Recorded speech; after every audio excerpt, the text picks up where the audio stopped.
As the sun, the mighty Ra, descends behind the limestone cliffs of the western desert, a profound transformation grips the land of Kemet. The vibrant, golden chaos of the day fades into a silence that is almost tactile. The Nile, which during the day is a ribbon of life-giving blue, transforms into a vein of liquid obsidian. For the ancient Egyptians, the night was not merely a time of rest, it was a transition into a mystical realm. To sail the Nile at night was to traverse the boundary between the physical world and the duat, the underworld. In this journey, we board the royal barge of a pharaoh, leaving behind the bustling docks of Thebes to experience the river as the ancients did, a sacred path of stars, shadows, and gods. Chapter 1. The Vessel of the Sun King. The pharaoh does not sail in a mere boat. He travels in a floating palace, a masterpiece of engineering and religious symbolism that serves as a bridge between the mortal world and the divine. To the people of Kemet, this vessel is known as a solar barque or a royal galley, but it is more than a vehicle. It is a physical manifestation of the sun god's power on earth. Crafted from the finest cedar of Lebanon, its hull is not held together by iron nails, but reinforced with thick, hand-woven linen ropes. This sewn construction is a marvel of ancient naval architecture, allowing the wood to flex and breathe against the unpredictable currents and hidden sandbars of the Nile. The architecture of the divine. As we step onto the deck, the atmosphere shifts. The air is no longer the dusty heat of the desert. It is a complex tapestry of scents. From bronze braziers shaped like lotus blossoms, the heavy, resinous fragrance of frankincense and myrrh drift across the wood. These are not merely perfumes, they are sacred offerings meant to purify the space and welcome the protection of the gods. The prow of the ship is the most striking feature, dominated by a massive gilded head of the goddess Hathor. Her benevolent face, with large, all-seeing eyes, looks out over the black water. Her cow horns cradle a polished lunar disk which catches and reflects the pale ethereal light of the moon, casting a silver path ahead of the ship. This is a message to all who see it. The Queen of the Stars is guiding the King of the land. The deck itself is a landscape of texture. Every inch of the cedar floor is covered in fine mats of woven papyrus, soft enough for the pharaoh's bare feet. The central cabin, the heart of the vessel, is an enclosed sanctuary draped in the most expensive textiles of the ancient world. Linens dyed in royal purple, derived from the rare murex snail, and turquoise, the color of life and rebirth. These fabrics flutter in the night breeze, their movements mimicking the rhythmic breathing of the river itself. The science of ancient light. At night, the barge becomes a constellation on the water, illuminated by hundreds of specialized oil lamps. Unlike the smoky, flickering torches of the common people, the pharaoh's lamps are works of high art and chemistry. These refined ceramic vessels burn castor oil mixed with salt, a precise combination designed to reduce smoke and soot.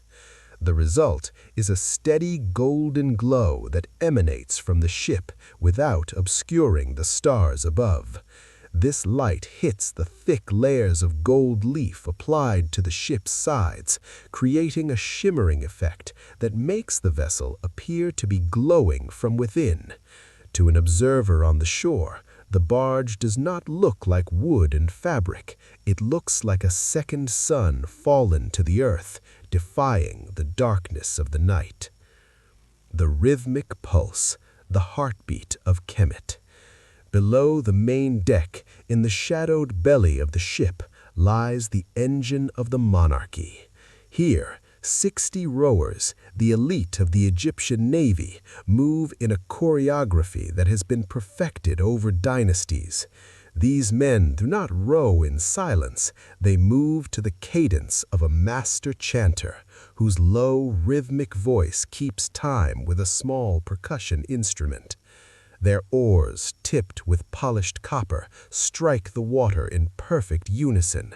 Each stroke creates a rhythmic thud splash that echoes off the limestone canyon walls, creating a low-frequency vibration that can be felt in the very planks of the ship. This rhythm is the heartbeat of the journey. It is a steady, hypnotic pulse that drives the Pharaoh through the dangerous hours of the night toward the eventual triumph of the dawn. The master of oars and the celestial pilot. Standing near the stern is the pilot of the royal bark, a man whose knowledge of the river is both scientific and spiritual. In his hand he holds a weighted line to test the depth of the silty bottom, but his eyes are fixed on the horizon. He navigates not just by landmarks, which are mere silhouettes in the dark, but by the imperishable stars. To the Pharaoh, the pilot is more than a sailor. He is the one who ensures that the king does not stray from the path of Ma'at, divine order. If the ship were to run aground, it would be seen as a catastrophic omen, a sign that chaos had gained a foothold. Thus, every movement of the oar, every adjustment of the steering rudder is performed with a level of precision that borders on the holy. The social hierarchy of the deck. The deck is a microcosm of the Egyptian empire. Nearest to the Pharaoh are the fan-bearers of the right hand, high-ranking nobles who carry massive ostrich feather fans. Even in the cool of the night, their rhythmic waving ensures that the air around the king remains in constant, gentle motion. Behind them stand the scribes, their papyrus scrolls ready to record any royal decree or celestial observation made by the king during the voyage. In the shadows of the secondary deck are the Medjay guards, the elite paramilitary force tasked with the king's safety. They stand like statues, their bronze spear tips glinting in the lamplight. Their presence is a reminder that while this is a journey of gods, the world of men is still full of peril. The Pharaoh's inner sanctum. Inside the central cabin, the Pharaoh sits on a throne of ebony and ivory. This is the seat of power, designed so that even while traveling, the king remains the center of the universe.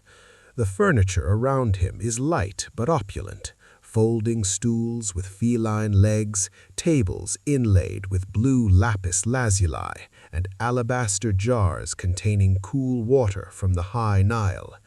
Here the Pharaoh is at his most vulnerable and his most powerful. He is no longer the public figure who presides over court. He is the living Horus, preparing his spirit for the midnight battles against the serpent Apep. The walls of the cabin are painted with scenes of the gods, their eyes inlaid with obsidian, so they seem to watch the king as he prepares his prayers. As the barge continues its northward drift, the sounds of the shore, the barking of village dogs, the rustle of the palms begin to fade. The world of the barge becomes the only world that exists. The smell of the cedar, the warmth of the lamps, and the deep vibration of the oars create a sensory cocoon. The king is now fully at sea on the river of eternity, leaving the mundane world behind as the vessel carries him deeper into the heart of the Egyptian night. As the royal bark leaves the limestone quays of Thebes, the city known to the ancients as Waset, the world undergoes a profound split. To sail the Nile at night is to navigate a duality that defined the Egyptian psyche, the eternal tension between the land of the living and the land of the dead. As the ship glides silently into the dark, the geography of Egypt ceases to be a mere map of mud and stone. It becomes a cosmic stage where the shadows tell the history of a civilization. The two banks, a study in contrast. To the east, the landscape is a tapestry of flickering embers and distant life. This is the land of the living, where the rising sun first touches the earth each morning. Even deep into the night, the presence of man is felt. Along the riverbank, the watchtowers of the Pharaoh's elite guards cast long, dancing shadows across the water. The lights of these towers are not mere beacons, they are symbols of the king's omnipotence, flickering like grounded stars. From the villages nestled among the palm groves, the faint, sweet scent of wood smoke and baked bread drifts over the water, a reminder that while the Pharaoh sails toward the divine, his people remain anchored to the fertile silt of the river. To the west, however, the world shifts into a terrifying and majestic silence. This is the land of the dead, the Amenti, where the sun, the god Ra, descends into the underworld each evening. Here, the geography is dominated by the jagged limestone cliffs of the Theban hills. In the moonlight, these cliffs appear as skeletal giants guarding the secrets of the ancestors. Hidden within their folds lies the Valley of the Kings, a labyrinth of subterranean palaces where the pharaoh's predecessors rest in eternal gold. The West Bank is a place of stillness, where the wind whistling through the dry ravines sounds like the whispers of 1,000 years of royalty. To look west is to look into the face of eternity. The stone giants, passing the temples. As the barge continues its northward drift, the scale of Egyptian ambition manifests in the form of the great temple of Amun at Karnak. Even in the absolute dark of a moonless night, the temple is an inescapable presence. Its massive pylons, the monumental gateways that mark the entrance to the sacred precincts, loom like artificial mountains against the indigo sky. They are not merely buildings, they are horizons, designed to mimic the mountains between which the sun rises. At night, the temples of Egypt are far from dormant. They are the engines of the cosmos, working tirelessly to ensure the sun will rise again.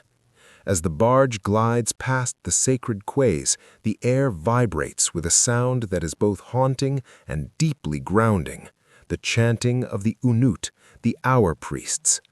These men are the keepers of the celestial clock. Divided into shifts, they perform rituals at every specific hour of the night. Their voices, a low-frequency hum of ancient Egyptian syllables, carry with extraordinary clarity across the still water. This is the Hekau, the words of power. They chant to soothe the gods, to repel the demons of the dark, and to maintain Ma'at, the delicate balance of the universe. The sound of their chanting mixes with the rhythmic lap of the waves against the cedar hull, creating a sonic environment that blurs the line between the human and the divine. To the pharaoh on his deck, this chanting is a reassurance that his kingdom is in harmony with the stars. The pulse of the river, sound and scent. Beyond the temples, the river itself speaks. The night air is thick with the scent of the river, a complex aroma of damp earth, decaying papyrus, and the fresh, cool water that has traveled thousands of miles from the heart of Africa. It is the smell of life itself. The silence of the night is an illusion. Listen closely, and you hear the rustle of the desheret, the red reeds that line the banks, swaying in the north wind. You hear the occasional splash of a fish jumping, the sacred Abju fish, believed to swim ahead of the Solar Barque to warn of approaching danger. The river is a living, breathing entity, a god named Hapi who provides for his children even while they sleep. the wildlife of the night, the gods of the mud. In the shadows beyond the reach of the ship's oil lamps, the river belongs to the ancient predators. To the modern eye, these are animals. To the Pharaoh, they are manifestations of raw, primordial power. The most feared and revered is the crocodile, the living embodiment of the god Sobek. Along the muddy banks, the ship's light occasionally catches the reflection of eyes, tiny glowing embers of amber and green that vanish beneath the surface as the barge approaches. The crocodile is the lord of the waters, a creature of terrifying strength and patience. The Egyptians did not view them with simple fear, but with a complex reverence. To command the river, the pharaoh must also command the respect of Sobek. The presence of these predators is a reminder that the Nile is a place of both life and lethal danger, a mirror of the journey through the underworld. Further in the shallows, the silence is broken by the thunderous grunt of the hippopotamus. To the ancients, the hippo was a creature of chaotic power. Known as the river horse, it was associated with both the protective goddess Taweret and the chaotic god Seth. A male hippo rising from the dark water like a wet gray boulder represents the untamed forces of nature that only the pharaoh has the divine right to subdue. The splash of their massive bodies and the spray of water from their nostrils are the percussion of the night. These animals are the guardians of the Nile's secrets, the sentinels who watch the king's progress. As the living Horus, the pharaoh stands at the prow of his ship, his presence a silent decree of dominance over these beasts. He does not fear them, he recognizes them as his kin in the grand hierarchy of the Egyptian world. The scribes of the shadow. On the deck of the barge, the scribes of the night sit in the golden circle of lamplight, their reed pens moving across scrolls of papyrus. They are recording the geography of the journey, not just the physical distance traveled, but the omens observed. A particular alignment of the stars over the pylons of Luxor, the sighting of a white heron in the reeds, or the specific behavior of a crocodile, all are documented. These records ensure that the journey is not lost to time. They turn the geography of shadows into a map for future generations. The scribes work in a meditative silence, their only company the rhythmic thud, splash of the oars, and the distant chanting of the priests. They are the witnesses to the pharaoh's passage, the only ones who ensure that even in the deepest night, the king's movements are etched into the memory of the state. Conclusion of the hour. As the barge moves further north, leaving the lights of Thebes behind, the darkness deepens. The land of the living on the east becomes harder to distinguish from the land of the dead on the west. The river becomes a narrow path of silver light in a world of total obsidian. The pharaoh is now truly alone with the river, the gods, and the ancient geography of his soul. The journey is no longer about moving from one city to another. It is about the transition from the known to the unknown, guided by the steady pulse of the oars and the eternal flow of the Nile. To the modern mind, the night is a time of rest, a temporary cessation of activity. But to the pharaoh sailing the Nile, the night was a theater of war. To understand the gravity of his journey, one must look beyond the water and the reeds and peer into the Amduat, the book of that which is in the underworld. The Amduat was the most sacred of maps, a guide not of geography, but of the soul's survival. The Egyptians believed that the universe was a fragile thing, held together only by the constant, agonizing effort of the gods. Every evening, as the sun dipped below the horizon, the sun god Ra did not simply disappear. He entered a golden bark to begin a perilous 12-hour transit through the Duat, the realm of the dead. This was not a peaceful voyage. It was a descent into a world of shadow, fire, and monstrous entities where the sun himself had to die, be judged, and be reborn before the first light of dawn. The 12 Gates of the Hidden Chamber. The Duat was divided into 12 distinct regions or hours, each separated by a massive guarded pylon. For the Pharaoh, who was the living representative of Ra on earth, his physical journey on the Nile was a mirror of this celestial drama. As he sailed past the silhouettes of temples and tombs, he was simultaneously participating in the cosmic cycle of death and resurrection.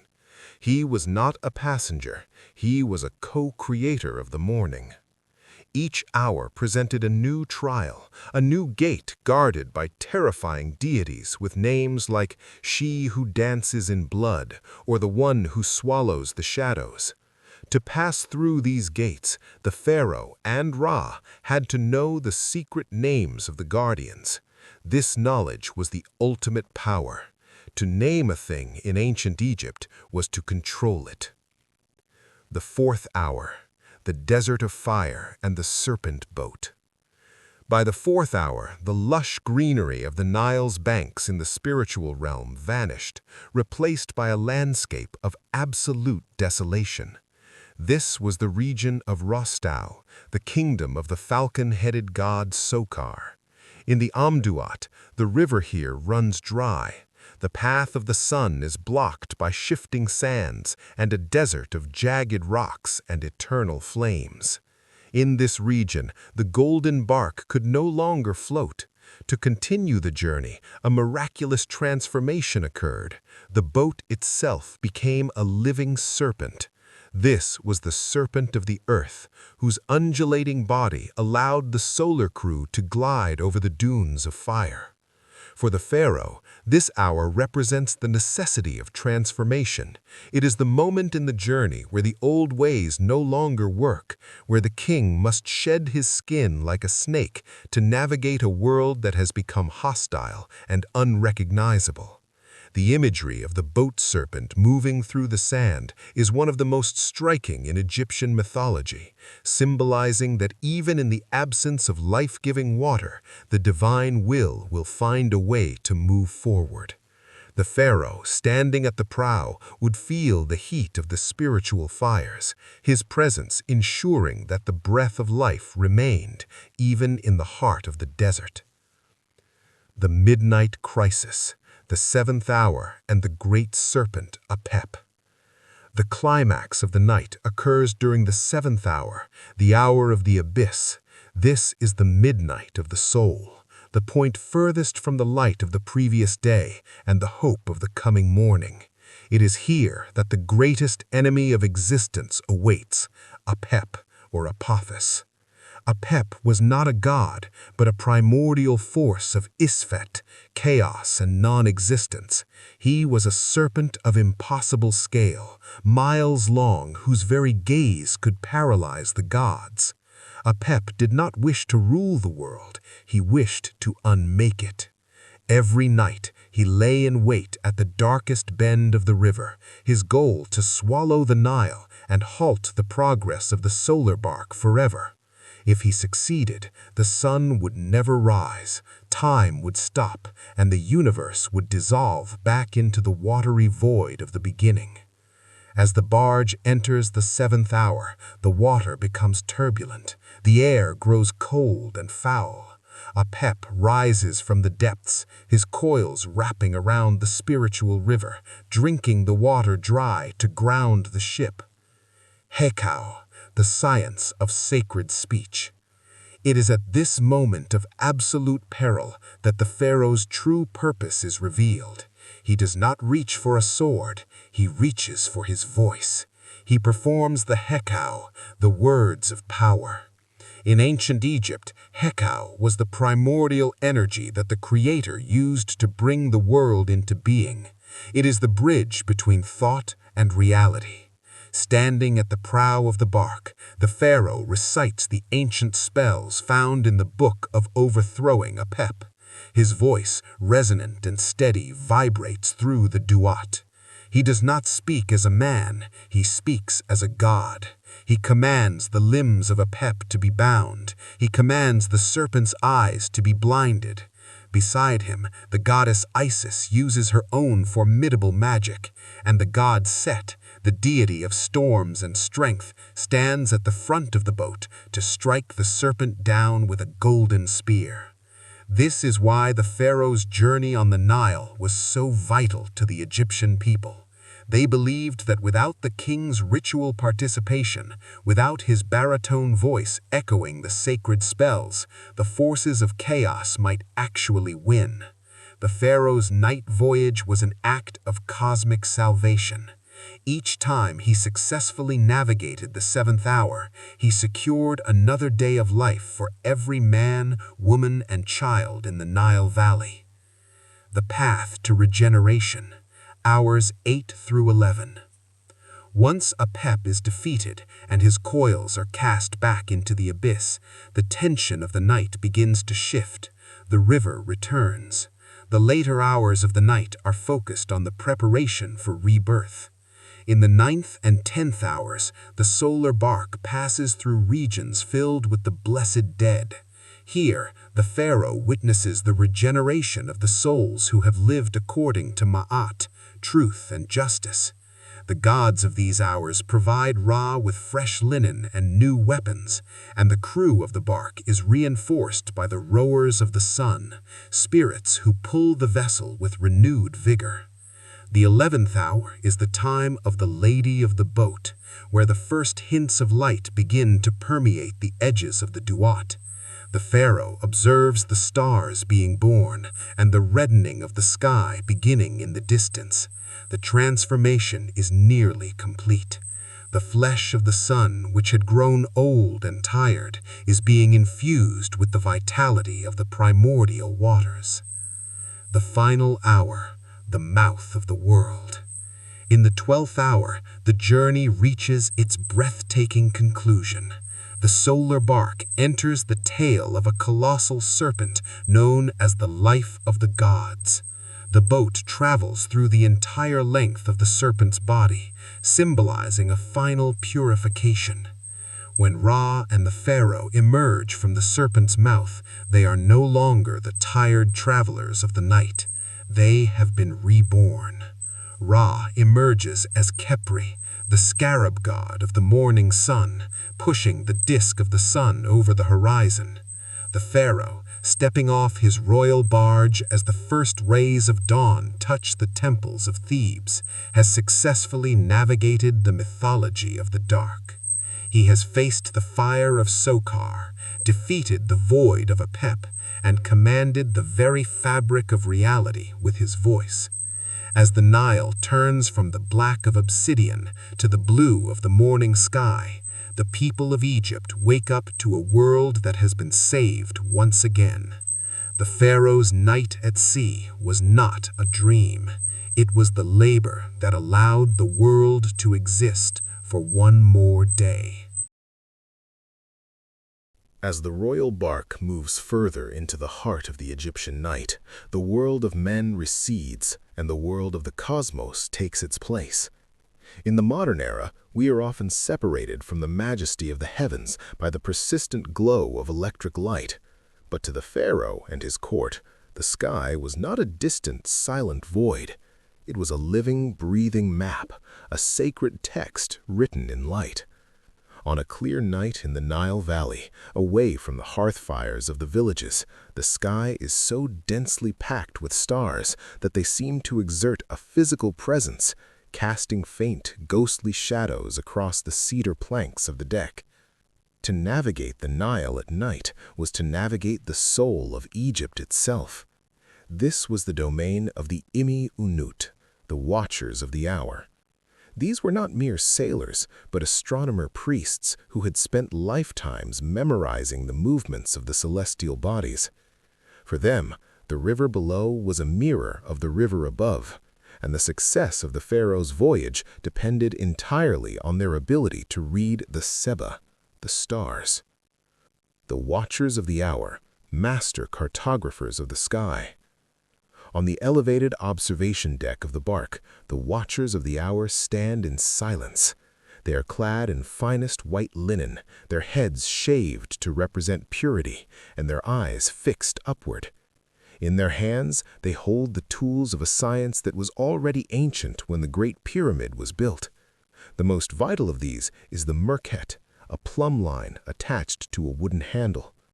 By aligning the merket with a fixed point, often the north-south axis of the ship or a specific architectural feature of a passing temple, the priests could determine the hour of the night with uncanny precision. This was not just a matter of keeping time, it was a matter of ritual survival. Every prayer, every incense offering, and every stroke of the oars had to be synchronized with the movements of the stars to ensure the pharaoh remained in harmony with the cosmos. The watchers were masters of the decans, a system of 36 groups of stars that rose consecutively on the horizon every 10 days. These stars were the timekeepers. By identifying which decan was rising, the priests knew exactly where they were in the calendar year and what divine forces were most active at that moment. The celestial Nile, the river of the gods. Looking up from the deck, the most breathtaking sight is the Milky Way, stretching across the vault of the goddess Nut, the sky, like a river of silver smoke. The Egyptians called this the celestial Nile, or the winding waterway.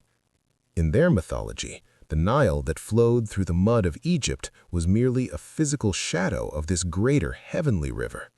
They believed that when the gods traveled, they did not walk, they sailed. The celestial Nile was the path upon which the bark of Ra traveled during the night. This belief created a profound sense of as above, so below. As the pharaoh's barge cut through the dark waters of the physical Nile, he was visually and spiritually aligned with the gods sailing the starry river above. The phosphorescence in the water, stirred up by the copper-tipped oars, seemed to mimic the twinkling of the stars. In these moments, the boundary between the earth and the heavens dissolved. The pharaoh was no longer just a king on a boat. He was a god among gods, sailing through the architecture of the universe. Thuban, the steadfast sentinel of the north. Navigation in the ancient world required a fixed point, an anchor in the shifting sea of stars. Today, we look to Polaris, but in the era of the pharaohs, due to the slow wobble of the Earth's axis known as precession, the North Star was Thuban, located in the constellation of the Dragon, or Draco. To the watchers of the hour, Thuban was the stationary one. While the rest of the heavens revolved in a grand, slow dance, Thuban remained fixed, a silver nail holding the canopy of the sky in place.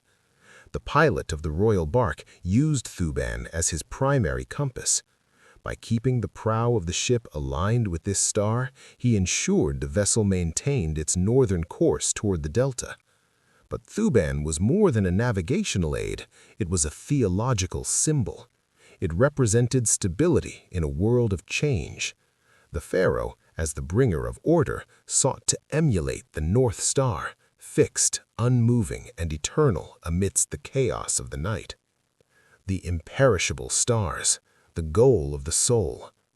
Perhaps the most sacred concept in Egyptian astronomy was that of the Ikemu Sek, or the imperishable stars. These are the circumpolar stars, those that are located so close to the celestial pole that they never set below the horizon. While other stars died each morning by disappearing into the light of the sun or traveled to the underworld by setting in the west, the imperishable stars were always visible. To the Egyptians, these stars were the ultimate destination of the pharaoh's soul. They believed that after death, the king's spirit would ascend to the northern sky to join these stars that never die. In the pyramid texts, the king declares, "I have climbed the rays of the sun to the heavens. I have joined the imperishable stars."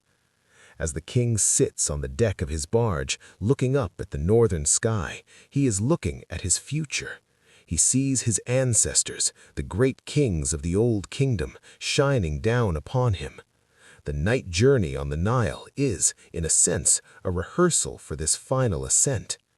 Every night he survives, every hour he successfully navigates, brings him closer to that state of stellar eternity, where he will reign forever in the unmoving center of the sky. Supdet and the promise of the inundation. No discussion of the Nile's stars is complete with Supdet, known to the Greeks as Sirius, the dog star. While the voyage we describe happens nightly, the appearance of Supdet was the most important event in the Egyptian year. Supdet was the bringer of the new year and the herald of the inundation, the annual flooding of the Nile. When Supdet rose heliocically, just before dawn, after a period of invisibility, it signaled that the river would soon rise, bringing life-giving silt to the fields. On the royal bark, the watchers would track the position of Supdet with bated breath. Even in the middle of a random night's voyage, her brightness was a reminder of the river's power. She was the celestial manifestation of the goddess Isis, and her light was believed to be so pure that it could wash away the impurities of the soul. The Pharaoh, seeing her blue-white fire in the sky, would offer prayers of gratitude, knowing that his reign was blessed by the very star that commanded the river's height. The physics of the night sky, casting shadows by starlight. One of the most evocative details of the journey is the brightness of the ancient sky. In a world without light pollution, the stars were not pinpricks of light, they were lanterns. On a moonless night, the combined light of the Milky Way and the major planets, which the Egyptians called stars that know no rest, was sufficient to illuminate the deck. The pharaoh's shadow, long and thin, would stretch across the papyrus mats, cast not by a torch, but by the distant fires of the galaxy. This phenomenon reinforced the idea that the king was being watched and supported by the entire cosmos. The light that touched his brow had traveled across the celestial Nile to find him. It provided enough visibility for the pilot to see the ripple of a hidden sandbar or the dark shape of a floating log, ensuring the ship's safety through purely celestial means. The silent communication. Between the watchers of the hour and the pilot at the rudder, there is a silent communication. A gesture of the hand toward the horizon, a slight adjustment of the steering oar based on the position of Orion, Sa, the great hunter. They work in a state of flow, their movements dictated by a clock that is millions of miles away. This synergy between man and star is the essence of Chapter 4. The Nile at night was not a place of darkness to be feared, but a cathedral of light to be understood. The Pharaoh's voyage was a grand synchronization of the human heart, the river's current, and the star's rotation. As the imperishable stars continue their slow circle around the pole, the royal bark glides forward, a tiny speck of gold moving through a universe of obsidian. The geography of the heavens has been conquered. The Pharaoh knows exactly where he is, for he is exactly where the gods intended him to be. Chapter 5. The Pharaoh's Midnight Rituals. As the royal bark glides deeper into the obsidian embrace of the Egyptian night, the atmosphere on deck shifts from the mechanical rhythm of rowing to the hushed, heavy air of religious obligation. To the outside observer, the pharaoh might appear as a passenger, carried by the current and the sweat of his subjects. But within the gilded walls of the central cabin, the king is engaged in the most grueling labor of all, the maintenance of Maat. In the ancient Egyptian worldview, the universe did not run on its own. It was a complex machine that required constant spiritual fuel. If the pharaoh, the living bridge between the heavens and the earth, were to fail in his duties, the Nile might cease to flood, the crops might wither, and the sun might refuse to rise. Consequently, the pharaoh's night was not a time for the sweet sleep of commoners. It was a structured sequence of rituals, a midnight vigil that mirrored the struggles of the gods in the underworld. The lustration, the ritual of purification. As the water clock, the clepsydra, marks the transition toward the midnight hour, the first and most vital ritual begins, the purification.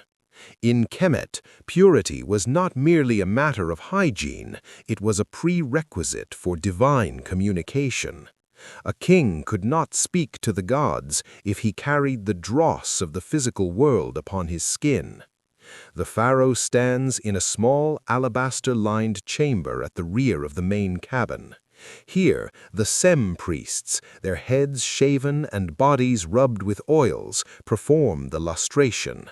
They use silver ewers, vessels of exceptional craftsmanship, often shaped like the Ankh symbol or the Hebe jar, to pour water from the Nile over the king's hands, feet, and brow. This is not ordinary water. It is living water, drawn from the center of the river where the current is strongest and most pure. As the cool liquid spills over the king, the priests recite incantations to wash away Set's influence, the chaos and fatigue of the day. The sound of the water hitting the stone floor is the only noise in the room, a rhythmic, cleansing splash that prepares the king's Ka, soul, for the spiritual trials ahead. The sanctuary of Thoth, the communion of wisdom. Once purified and dressed in a fresh robe of translucent pleated linen, the pharaoh retreats to his private sanctuary, a small dark nook within the cabin, dominated by a statue of Thoth. Thoth, the ibis-headed god of wisdom, writing, and the moon, was the scribe of the gods and the master of time. In the flickering light of a single castor oil lamp, the pharaoh offers a small figurine of Maat, a woman wearing an ostrich feather, to the statue. This act is the ultimate declaration of a king's worthiness. I have brought you truth. I have driven away falsehood. He speaks to the moon, which the Egyptians believed was the left eye of Horus. During the night, while Ra was hidden in the Duat, the moon acted as the surrogate light of the world. The pharaoh's prayers to Thoth are requests for the Hekau, the secret words of power that he will need to assist Ra in the coming hours. It is a moment of profound solitude. In this sanctuary, the king is no longer a general or a judge. He is a student of the universe, listening for the silent whispers of the gods that come only in the deepest part of the night. The royal feast, a display of cosmic abundance.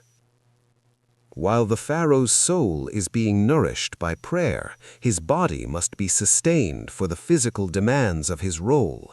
Following the purification, the central cabin is transformed into a banquet hall. This is not a common meal, it is the royal feast, a display of the Nile's bounty and the pharaoh's status as the lord of victuals.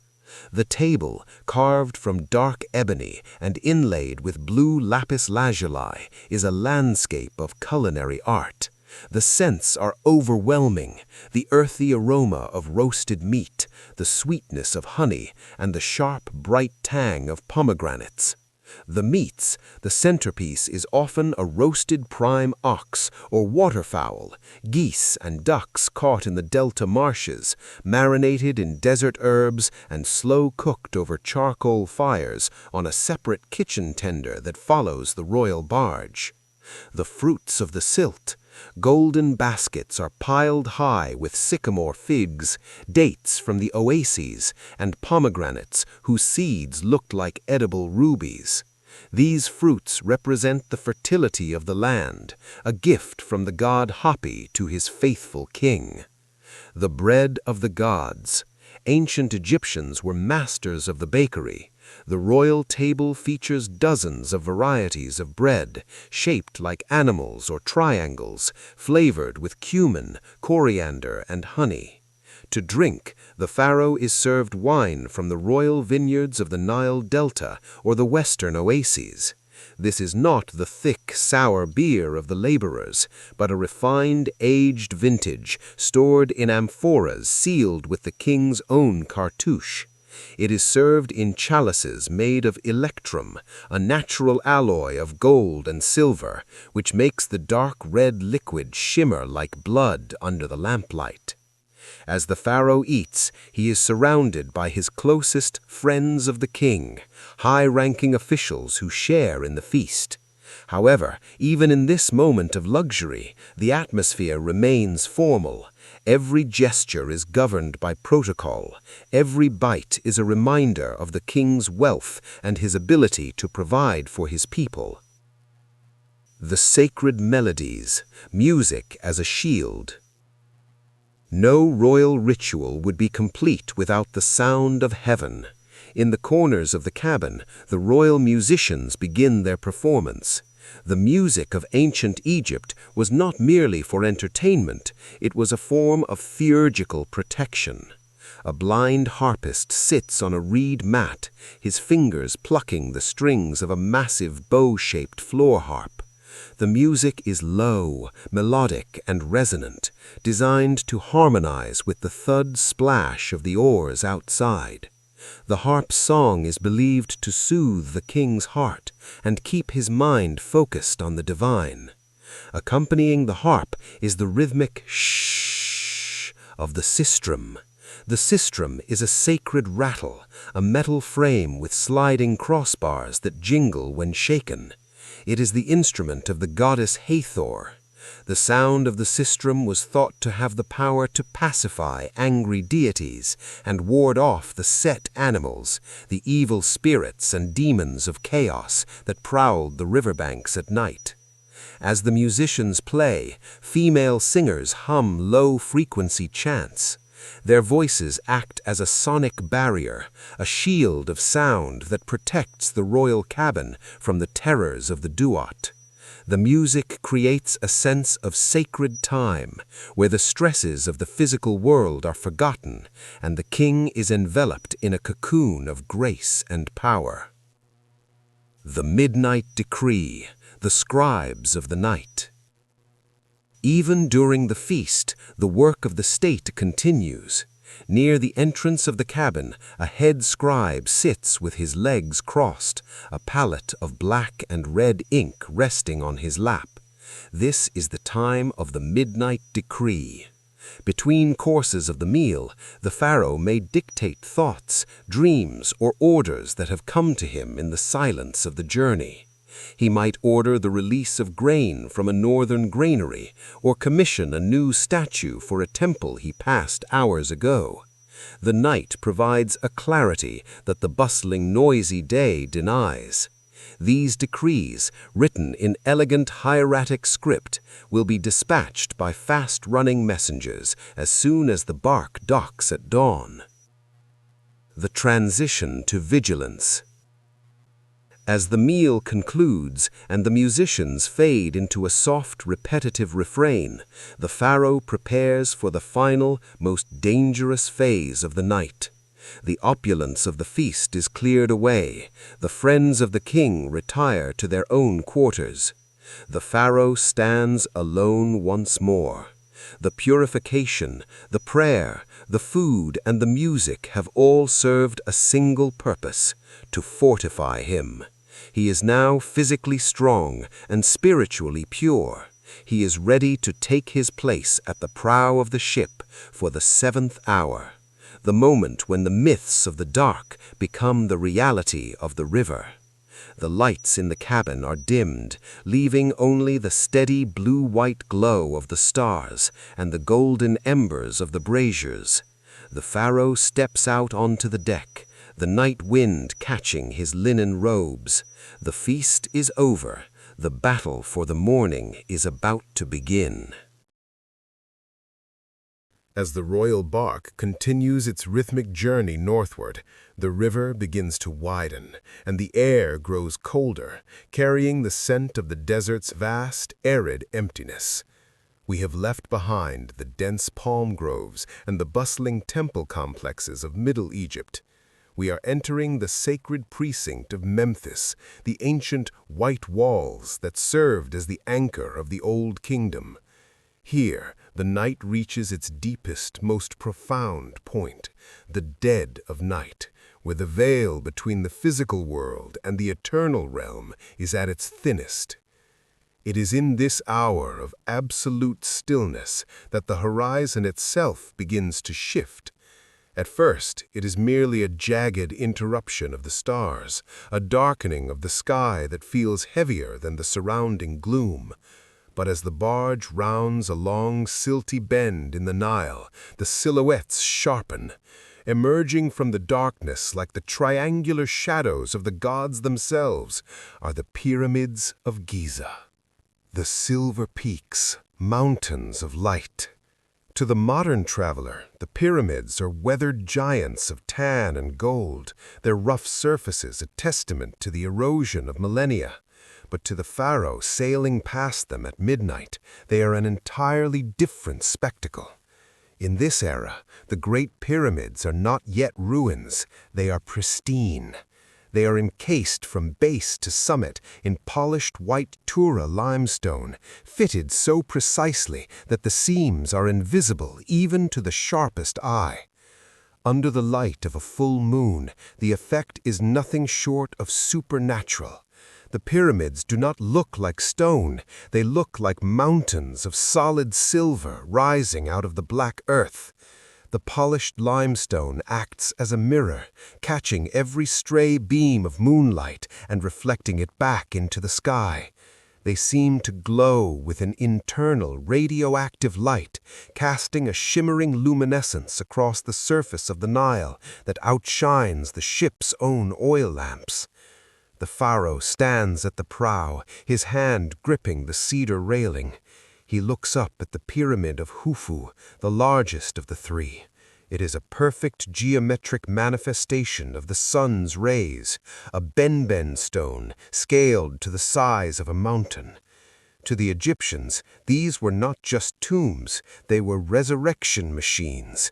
The white casing was designed to draw the spirit of the deceased king upward, a literal ramp of light connecting the dark earth to the imperishable stars. As the barge glides past, the white peaks seem to vibrate with the energy of the ancestors, a silent silver chorus that echoes the chanting of the priests on deck. The great Sphinx, Horus of the horizon. As the barge nears the plateau, another shadow emerges from the limestone bedrock. It is the great Sphinx, the Horumaket, or Horus of the horizon.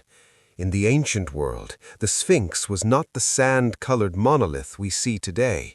It was a vibrant, living presence, its face painted in deep terracotta red, its royal headdress, the nemes, adorned with bright stripes of blue and yellow.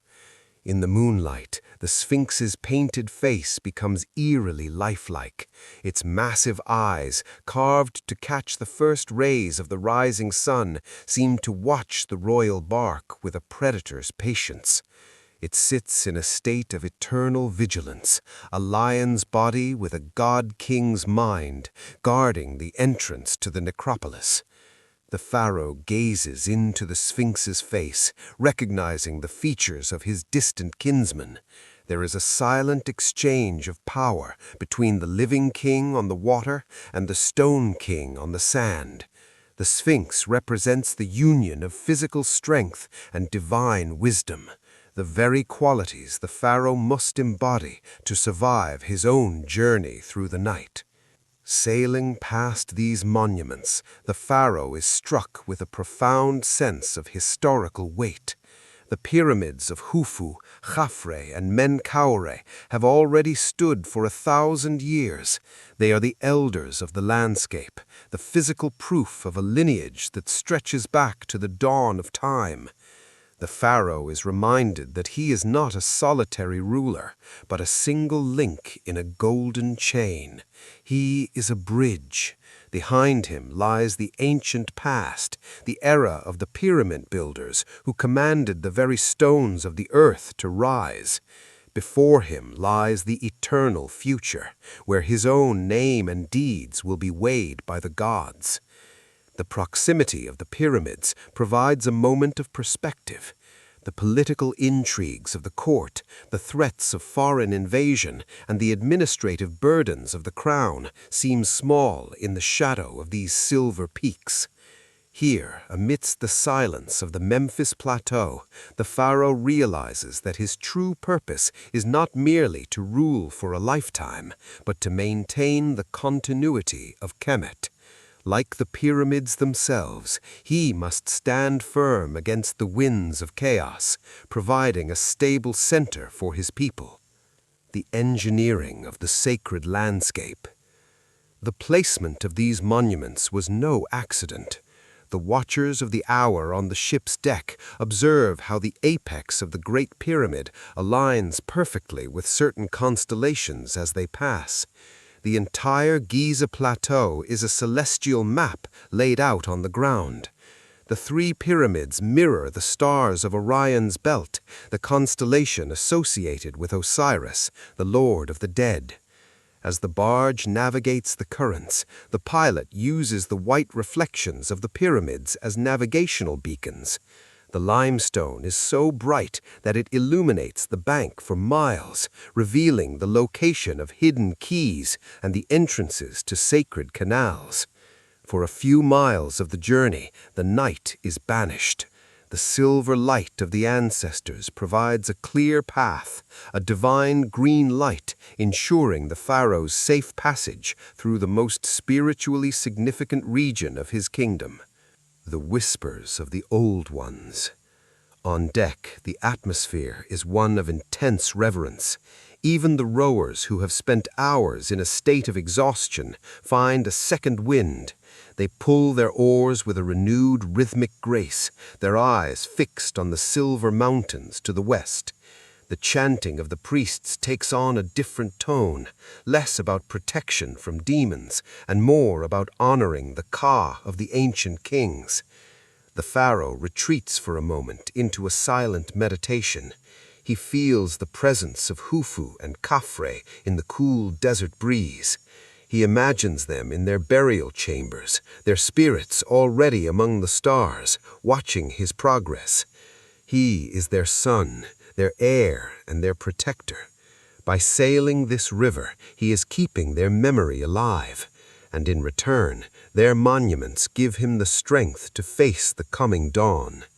The passing of the giants. Slowly, the pyramids begin to recede into the southern horizon.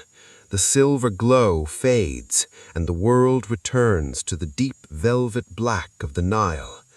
The encounter with the Giza Plateau was a peak in the journey, a moment of cosmic clarity that reaffirmed the pharaoh's divinity. As the Horus of the horizon disappears into the shadows, the pharaoh turns his gaze forward. Memphis is behind him, the delta lies ahead. He has witnessed the greatness of those who came before him, and his heart is steeled for the coming hours of the night. He is no longer just a king on a boat. He is a traveler in time, moving through a landscape where the past and the future are carved in stone and reflected in the water. The deep velvet obsidian of the night begins to fray at the edges. As the royal bark moves into the final stretch of its journey toward the delta, the stars that served as steadfast navigators for the past 12 hours begin to pale. The imperishable stars in the north remain, but their brilliance is softening, yielding to a transformation that is as much spiritual as it is atmospheric. We have reached the 12th hour, the final gateway of the Amduat, and the most critical transition in the cycle of existence. In the theology of the Nile, this is the hour of the Lady of the Bark, the goddess specifically tasked with guiding the solar vessel through the narrowest passage of the underworld. She is the midwife of the sun. Under her guidance, the spiritual vessel of Ra enters the body of a colossal serpent, a symbol of the time loop of eternity, and emerges at the other end, shed of its old, tired skin and infused with the raw, chaotic vitality of the primordial waters. On the physical Nile, this cosmic rebirth is signaled by a faint, almost imperceptible line of indigo and soft rose appearing on the eastern horizon. For the Pharaoh and his crew, this is the first breath of victory, the surge of the rowers, a new life. The shift in the atmosphere is immediately felt below the deck. The 60 rowers who have spent the night in a state of rhythmic, grueling labor suddenly find a second wind that defies human physiology. This is not merely the adrenaline of a finished task. To the Egyptians, it was the infusion of Heka, magic, flowing back into the world. The master chanter, whose voice had been a low, steady drone during the dark hours, now raises his pitch. The cadence becomes faster, more driving. The oars strike the water with a crisp, sharp authority.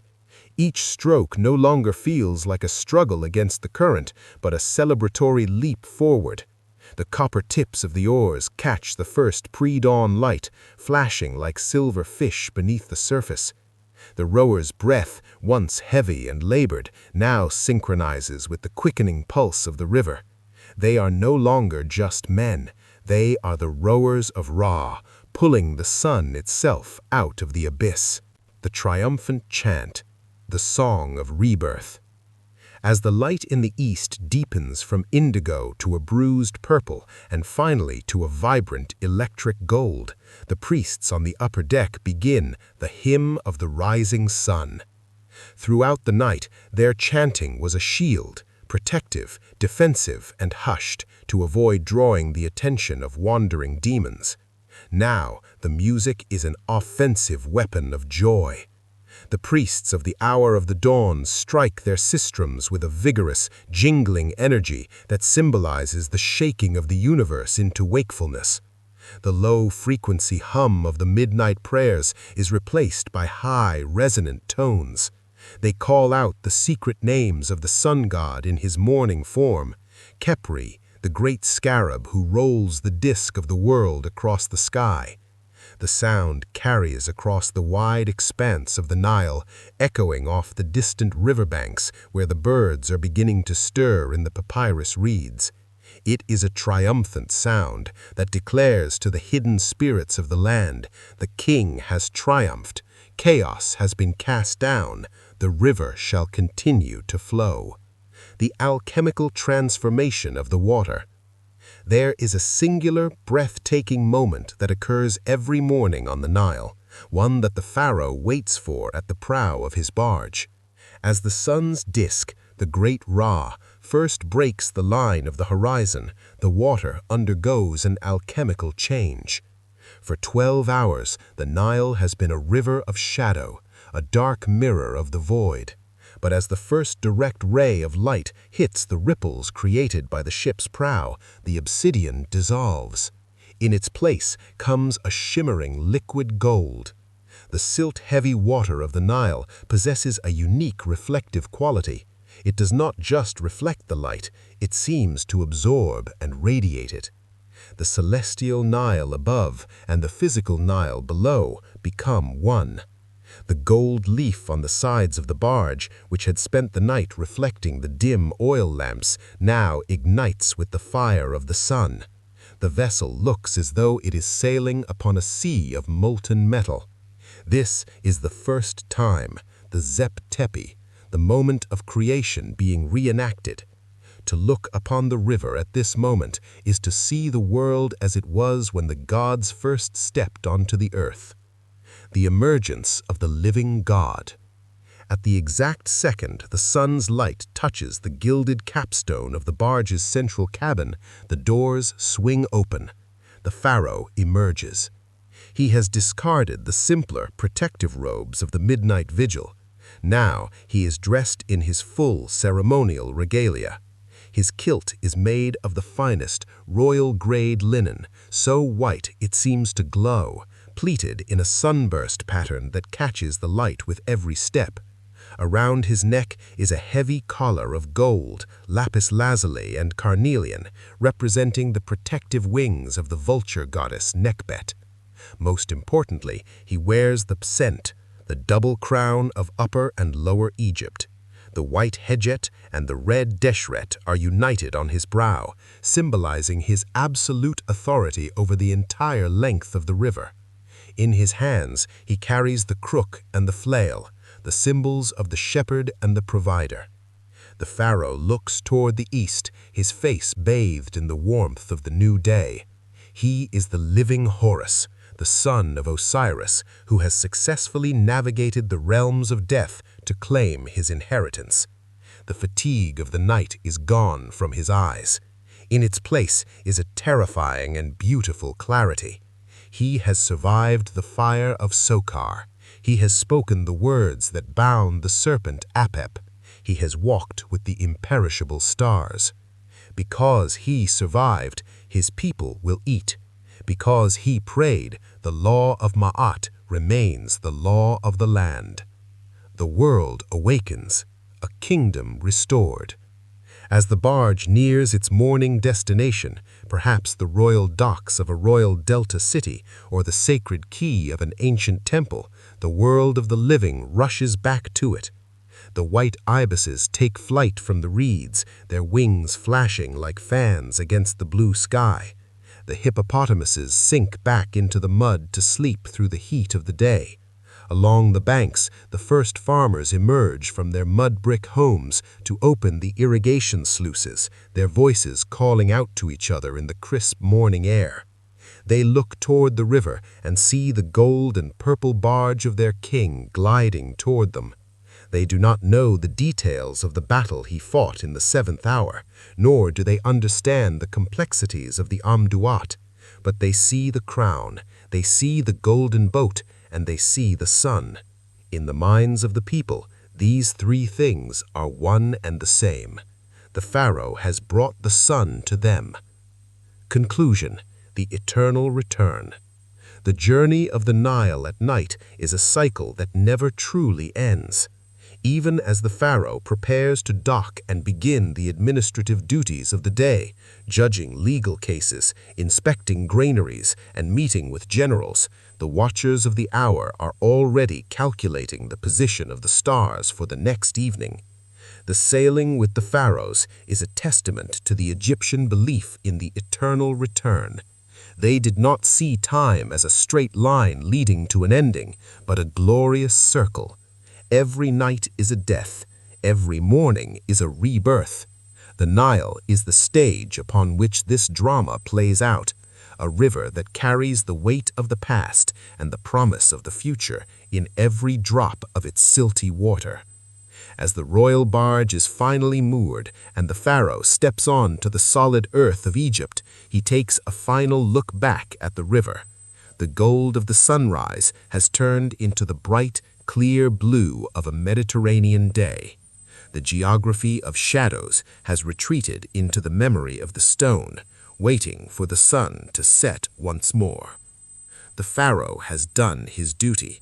He has been the pilot of the world. And as he walks toward his palace, the Nile continues to flow, vast, ancient, and indifferent to the passage of time, the silent witness to the greatness of the Sun Kings who once commanded its waters. Conclusion: the eternal river. The Nile at night remains one of the most evocative and hauntingly beautiful scenes in the tapestry of human history. It is a landscape where the boundary between the physical and the metaphysical has always been porous. Though the era of the pharaohs has long since passed into the realm of legend, though the gilded cedar barges have long since rotted into the silty riverbed, and the voices of the watchers of the hour have been silenced for millennia, the river itself remains. It is the one constant in a land of shifting sands. To stand upon its banks at midnight today, under the same imperishable stars that guided Khufu and Ramesses, is to feel the crushing, magnificent weight of 5,000 years of continuous human endeavor. The Nile is not merely a body of water, it is a repository of memory. Every ripple on its dark surface carries the echo of a chant, the ghost of an oar stroke, and the prayers of a civilization that refused to accept the finality of darkness. The sailing with the pharaohs was never just a physical voyage from one temple to another. It was a profound testament to the human spirit's refusal to succumb to chaos. It was a manifestation of the eternal desire to find structure within the void, to impose a divine order, ma'at, upon the terrifying unpredictability of the night. In the shadows of the riverbanks, the ancients did not only see monsters, they saw the opportunity for rebirth. They taught us that the night is not a period of emptiness, but a laboratory of the soul, where the old is shed so that the new can emerge with the dawn. The pharaoh's vigil at the prow of his solar barque serves as a timeless metaphor for the human condition. We are all navigators of our own private darkness, searching for the hekau, the words of power, that will carry us through to the morning. As the Nile continues its silent, relentless journey toward the Mediterranean, it reminds us that history is not a collection of dates, but a cycle of return.